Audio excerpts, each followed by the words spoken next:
E eu já vi você falar muito sobre periodização ondulatória, tanto no seu Instagram, quanto inclusive em cursos seus que eu já fiz. E eu já vi você também dizer que era o tipo de periodização que você mais gostava. Uhum. E até hoje é assim, ou quando você focou principalmente em atletas, mudou alguma coisa? E explica para a galera também qual é a ideia por trás da periodização ondulatória, qual é a teoria por trás, como é que ela funciona para otimizar os resultados. Pronto, perfeito. Eu ainda assim hoje utilizo periodização ondulatória, só que em uma nova vertente, né? Antes eu fazia dessa forma que eu falei, mudando semanalmente, por conta dessa questão da aderência, né? Sim. Só que eu comecei a perceber que para os atletas estava ficando um pouco complicado de se organizar para poder fazer isso. Para quem não era atleta era bacana porque era uma coisa nova. Então eles davam o gás ali. Pro atleta não, o atleta ele quer resultado, mano, não importa como ele vai fazer isso. Sim. E aí ficava tipo, na tentativa de ajudar o ganho de aderência em um lugar que não precisava, porque quando você está falando de Uhum. atleta você não precisa disso, eu acabava atrapalhando essa galera.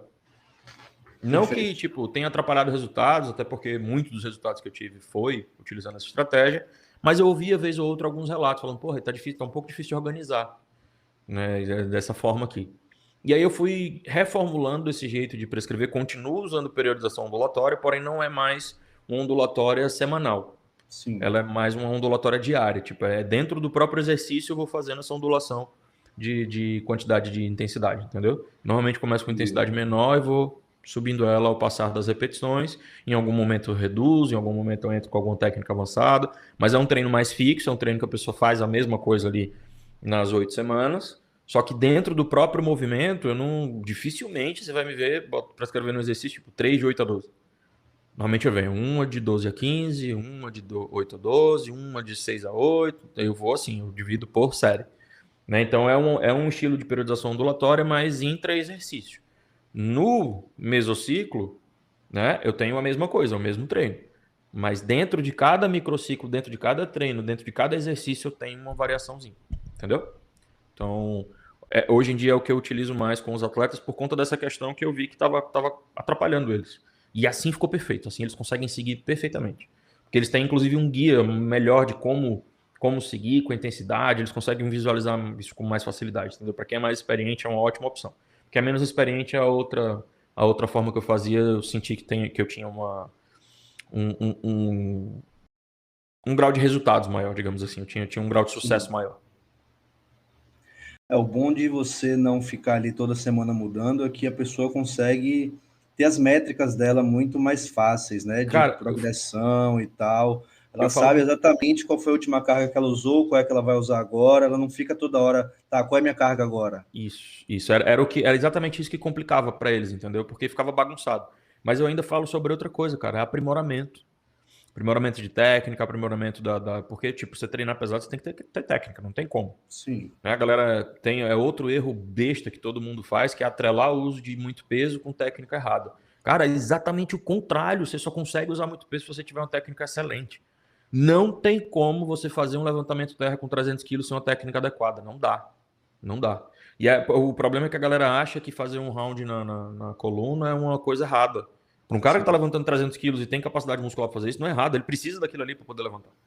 Entendeu? Então já começa daí um erro muito grande das pessoas, né? Mas uma outra coisa é que esse aprimoramento de técnica ele vai sendo refinado porque a pessoa ela se concentra aqui ela já sabe quando ela começa o treino na primeira série ela tem aquele peso, na segunda série ela tem aquele peso, na terceira série ela tem aquele peso e assim ela vai se aprimorando para que ela possa fazer um movimento melhor. Fez um movimento melhor, o que é que acontece? Melhor ativação muscular. Ela começa a ter mais consciência corporal daquilo que está sendo ativado, ela começa a ativar mais a musculatura, ela começa a entender, bom, se eu modificar essa posição do joelho, eu consigo sentir mais essa porção. Se eu fizer isso aqui com o quadril, eu consigo sentir melhor isso aqui. Então, o próprio atleta ele vai se entendendo como é no movimento. Eu não vou ficar dizendo para o atleta, obviamente tem erros que são grotescos, mas eu não vou ficar dizendo para o atleta o que é mais certo, o que é mais errado para ele fazer na execução. Eu vou, na hora que ele me manda lá o vídeo para eu ver a execução, eu vou ver a execução do movimento dele, vou ver se não tem algum erro que seja perigoso. Mas se Sim. não tiver nada que não seja perigoso, que ele está mantendo lá a segurança está sendo preservada do atleta, tem certas coisas que o atleta faz daquela forma ali porque ele sente melhor. E o Sim. sentimento da conexão muscular é muito importante. A galera tende a tirar isso da conta, mas não pode tirar, tem que deixar lá. O fato de você sentir a musculatura é importante, principalmente se você estiver trabalhando com atletas que precisam de melhorias finas ali. Sim. Porra, tem atleta que eu preciso melhorar a parte distal do quadríceps ali e o resto não pode mais mudar. Eu tenho que mexer só naquilo ali. Sim. Então eu tenho que estar o tempo inteiro reforçando. E aí, como é que tá? Você tá sentindo bem pump nessa região? Tá sentindo trabalhar bem naquela região ali? Não tá? E ele precisa estar me passando esse feedback, porque eu vou fazendo mudanças, vou adequando para que ele possa conectar bem aquela região. Entendeu? Uhum. Então, o melhor de tudo desse treinamento fixo, né, desse treinamento fixo entre aspas, mas que muda entre os exercícios, dentro do próprio exercício, esse aprimoramento de técnica, cara, porque ele vai se aprimorando cada vez mais, ele vai conseguindo entender melhor o que o exercício pode trazer para ele. Eu tenho muitos atletas que eles mesmos me pedem, às vezes, tipo, eu planejo um treino para 8 semanas. E aí chegou nas 8 semanas, eu falei, como é que tá a progressão de peso, como é que tá tudo? Falo, ó, Rai, tá show, tô progredindo bem. Inclusive, se quiser deixar esse treino mais um mês, eu topo. Porque eu acho que ele ainda pode trazer mais coisa para mim. Eu acho que ainda não extrai tudo que eu podia. Então, não, é com certa frequência até que eu recebo esse tipo de mensagem, entendeu? Deixa mais um tempo aí que eu acho que dá para extrair mais. Eu acho que ainda não foi tudo. Uhum. Porque, tipo, depois das 4 primeiras semanas, cara, parece que liga uma chave na cabeça e a pessoa começa a perceber coisas que ela não percebia antes, porque mudava o tempo todo. Né? Ela não sabia direito o que é que ela conseguia trabalhar e o que é que ela não conseguia. Mas de tanto repetir aquele negócio, ficou uma coisa tão automática que ela consegue perceber erros que ela não via. Porra, eu fazia rosca direta e eu mexia o peso, mas eu não estava sentindo a conexão do bíceps. Agora eu tô. O que é que eu estava fazendo de errado? E a pessoa começa a entender que o movimento aprimorou, entendeu? Que ela consegue fazer de uma forma melhor, mais específica, principalmente quando a gente está falando de mulheres e treinando glúteo. Tem um monte de fecho, um monte de coisa para ser feita, para não ser ativada muito fácil. Então, as meninas começam a entender melhor o que é que o movimento pode trazer de benefício para ela e começam a aprimorar. Desse aprimoramento vem mais resultado. E você, eu reparei que você falou que a cada 8 semanas você muda o treino, inclusive há 2 anos atrás, quando eu fiz um curso seu, você também fazia dessa forma. Você sempre costumou fazer dessa forma de mudar a estrutura de treino a cada 8 semanas, e você costuma mudar muito da estrutura, pouco da estrutura? O que você costuma fazer? Bom, com 8 semanas eu mudo os exercícios. Eu não mudo necessariamente a estrutura. A estrutura eu monto assim que o cliente chega para mim. Eu avalio ele, vejo o que é que ele precisa melhorar, o que é que não precisa, porque eu estou falando de atletas, né? Quando eu trabalhava com não atletas, eu perguntava. Então, o que é que você quer melhorar, o que é que você não quer, me fala as suas preferências. Com atletas são necessidades, não são preferências. Então, eu avalio, vejo o que é que preciso melhorar dentro das poses lá do palco e eu escrevo inclusive deve estar por aqui, tem um monte de agenda aqui guardada, só para você ter uma ideia.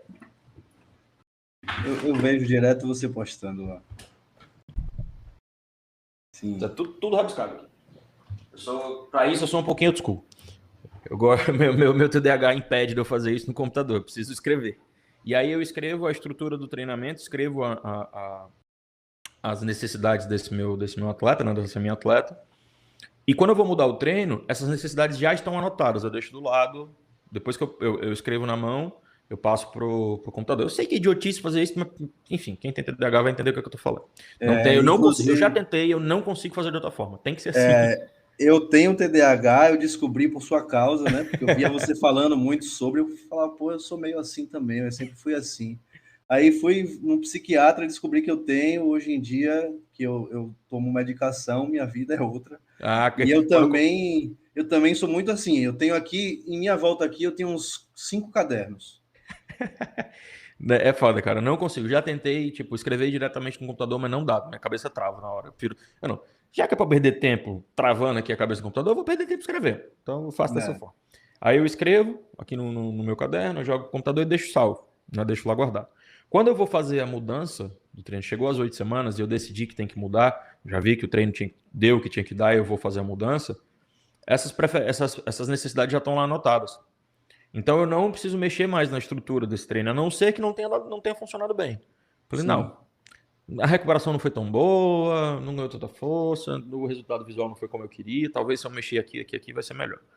Fora isso não, fora isso eu mantenho a mesma estrutura e só mudo os exercícios. E a mudança de exercício também não é uma mudança grotesca.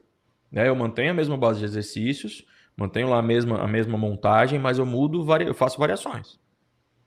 Eu faço variações daquele mesmo movimento, porque querendo ou não, como a gente comentou aqui no começo, musculação, é monótono a repetição. Eu tenho que aprimorar o movimento, eu tenho que trabalhar variações do mesmo movimento para trabalhar aquele feixe específico, principalmente com atletas de fisiculturismo, né? Eu nem vou colocar atleta de fisiculturismo, né? Porque eu fecho muito o crivo, eu fecho muito o nicho se eu estou falando desse jeito. Eu vou colocar aqui pessoas que já têm um físico muito avançado. Sim. Pessoas que já são avançadas no treinamento, certo? Perfeito. As pessoas que já são avançadas no treinamento, elas precisam de aprimoramento dos exercícios, elas precisam fazer a mesma coisa por muito tempo. Eu, agora não tanto, porque enfim, ainda não me recuperei 100% da minha lesão, mas eu fiz supino reto inclinado desde que eu me conheço por gente, desde que eu comecei a treinar. Eu nunca deixei de fazer supino reto inclinado com barra. Nunca deixei de fazer puxada, nunca deixei de fazer remada, nunca deixei de fazer agachamento, nunca deixei de fazer leg press. Eu não fico reinventando a roda com um monte de treino. É a mesma coisa, eu só faço variações, certo? Sim. Então, para essa galera não vai ser diferente, é dessa forma. E aí, a partir do momento que eu só dou essa variadinha no movimento, eu continuo trabalhando naquela mesma região que eu preciso bater nela até ela ficar boa. Porque eu nunca entendi, tipo, a lógica de você mudar completamente uma estrutura de treino. Se, pô, demora para aquilo ali desenvolver. Não vai ser em 2 meses que eu, tipo, eu tô com um problema, eu tô com deficiência aspas, eu tô com o meu peitoral, ele não tá tão bem desenvolvido quanto os dorsais. Ou meu, pronto, vou ser mais específico. O peitoral superior não tá tão bem desenvolvido quanto o peitoral inferior. Eu vou passar 2 meses fazendo supino inclinado? Não vai acontecer nada. Quando eu estiver começando a ter alguma coisa, eu vou parar. Não, eu vou ter que fazer o supino inclinado de todas as variações possíveis o resto da vida, até ficar bom. Quando ficar bom, eu paro. Paro não, na verdade eu mantenho, né? Eu só reduzo. Então, não vejo lógica em mudar toda a estrutura de treino, mudar as preferências, não. É só a mudança específica lá do movimento. Tem, inclusive, exercícios que eu nem tiro, deixo a mesma coisa. Eu só mudo a forma que você vai fazer. Por exemplo, tinha lá agachamento livre. Mas eu olhei e falei, não tá na hora de tirar o agachamento livre ainda. Fazia série simples, vai começar a fazer um cluster agora. Eu mudei, fiz uma releitura. Sim. É a mesma estrutura de treino, é o mesmo exercício, é o mesmo tudo. Eu mudei só a forma de fazer. E que isso já vai fazer uma mudança completamente substancial na resposta do físico. Então não acho que haja necessidade. Mas aí, repito, estou falando de atletas e pessoas muito experientes. Quando o assunto são pessoas que não são atletas e nem pessoas muito experientes, são pessoas que estão ali na academia, às vezes obrigado, às vezes tem que trabalhar um pouquinho mais e mudar o treino a cada 1 mês, pelo menos. Tentar variar um pouco mais esse tipo, ao invés de fazer só a variação do movimento, trocar mesmo exercício, fazer uma coisa nova, né? Deixar alguma coisa mais dinâmica. Porque, nosso trabalho é esse, né? Sim. Nosso trabalho é esse. Então não tem como fugir muito disso. Eu falo do meu público porque, enfim, é o público que eu trabalho. Apesar de que quando eu trabalhava com pessoas não atletas, eu também meio que colocava muito na cabeça deles, não vai mudar muito de treino, é assim que eu trabalho, é assim que eu vejo resultado. Você precisa confiar em mim. Eu sei que é chato, mas você vai se acostumar. E eu ia batendo isso na cabeça da pessoa até ela entender e normalmente entendia. Quando eu não entendia também é isso aí. Você pode procurar outra pessoa, tá tudo de boa.